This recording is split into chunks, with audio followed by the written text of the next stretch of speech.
আজকের এই বিশ্লেষণে আমরা দেখব কিভাবে এআই স্লপ পুরো ইন্টারনেটকে অর্থহীন করে বৈশ্বিক তথ্যের বিশাল বিপর্যয় ঘটাচ্ছে। অবাক করা বিষয় হল, বর্তমানে ইন্টারনেটের মোট ট্রাফিকের অর্ধেকই নিয়ন্ত্রণ করছে নানা ক্ষতিকর বট। কি ভয়ঙ্কর, তাই না? একটা নিখুঁত ফ্যাক্ট চেক করতে মানুষের যেখানে প্রায় ১০০ ঘন্টা লাগে, সেখানে এআই দিচ্ছে তাৎক্ষণিক ফলাফল, শর্টকাট কিন্তু বিপজ্জনক। এই পার্থক্যটা বুঝতে চলুন ব্রাউন ডোয়ার্ফ বা ব্যর্থ নক্ষত্র নিয়ে করা এআইয়ের একটা নির্দিষ্ট গবেষণার ঘটনা দেখি। স্রেফ আকর্ষণীয় করতে এআই সুপারস্টর্মের গতি বা নক্ষত্রের মায়েদের হতাশার মতো সম্পূর্ণ বানোয়াট এবং উদ্ভট কিছু তথ্য বানিয়েছিল। সবচেয়ে ভয়ঙ্কর ব্যাপার হল, এআই যেসব সূত্র থেকে এই তথ্যগুলো নিয়েছিল, যাচাই করে দেখা গেছে সেগুলো পুরোপুরি ভুয়া। ডিটেকশন টুলে ধরা পড়ে তথাকথিত ওই আসল আর্টিকেলটির ৭২% স্বয়ংক্রিয়ভাবে লেখা, কোনো রেফারেন্স ছাড়াই।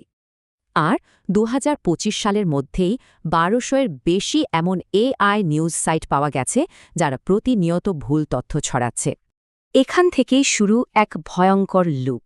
এআই মিথ্যে বানায়, সেটা প্রচারিত হয়, আর ভবিষ্যৎ এআই তাকেই সত্য মানে।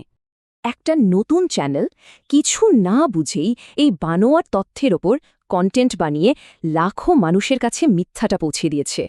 ভবিষ্যতে নতুন এআই যখন গবেষণা করবে, তখন সে এই জনপ্রিয় ভুল তথ্যগুলোকেই চিরস্থায়ী সত্য বলে ধরে নেবে। মূল সমস্যা এদের আত্মবিশ্বাস। এগুলো অত্যন্ত সূক্ষ্মভাবে, অবলীলায় এবং ডাহা মিথ্যে কথা এমনভাবে বলবে যেন সেটাই সত্যি। আসলে এদের নিজস্ব কোনো বুদ্ধিমত্তা নেই। এটা এমন এক জটিল হাতুড়ি যে জানেই না পেরেক জিনিসটা কি।